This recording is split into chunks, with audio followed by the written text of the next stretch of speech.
Spend the day with me as a mom of 3 and as someone who's going through a career transition to a secondhand reseller. I started the morning at 6:30 packing lunches and getting my kids ready for school. After dropping them off, I headed to the Goodwill bins, which is like a 35-minute drive, which is so annoying. Sending all the prayers and the good vibes up to the thrift gods as I head inside, hoping I can find some good things today. I love going to the bins first thing in the morning because it is so quiet, so chill. There's always carts available. It is just the perfect scenario for me who doesn't want people up in their business. The Goodwill bins is actually called the Goodwill Outlet. It's full of bins of clothing, mountains and mountains of clothing that you have to sift through. It's not a fun job. It's kind of gross. Often it's got me feeling like this, if we're being completely honest. But then I find things like Lululemon and Free People and this absolutely gorgeous vintage quilt that I had to take home with me. Don't even get me started on this horse cardigan. Unreal. I spent the most I've ever spent at the bins. It was $43 and I headed home. The first thing I did was immediately take a shower. It is imperative. After getting ready, I came outside and filmed some content for my social media with the items that I got from the bins.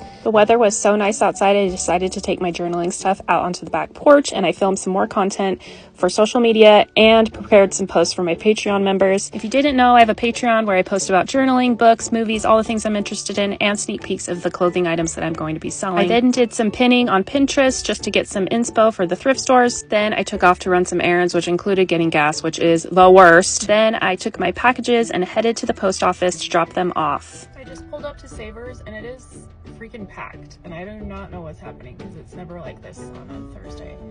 So I don't think this is going to be a thorough trip. This is going to be a quick trip. So let's go ahead and see.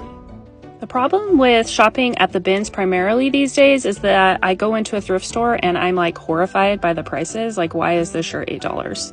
Why is this blazer like $12? So while I found some cute things at Savers, I ended up leaving empty-handed just because the prices bugged me so much. I then needed to use the restroom, so I went to McDonald's to do that because I'm not going to do it at the thrift store, and the lighting was a sleigh. I then got a carne asada bowl where I ate it in the parking lot of my kids' school as I waited for them to come out, and I thought about all the things I had to do the rest of the day, like my story sale and chauffeuring my kids all around. Okay, bye!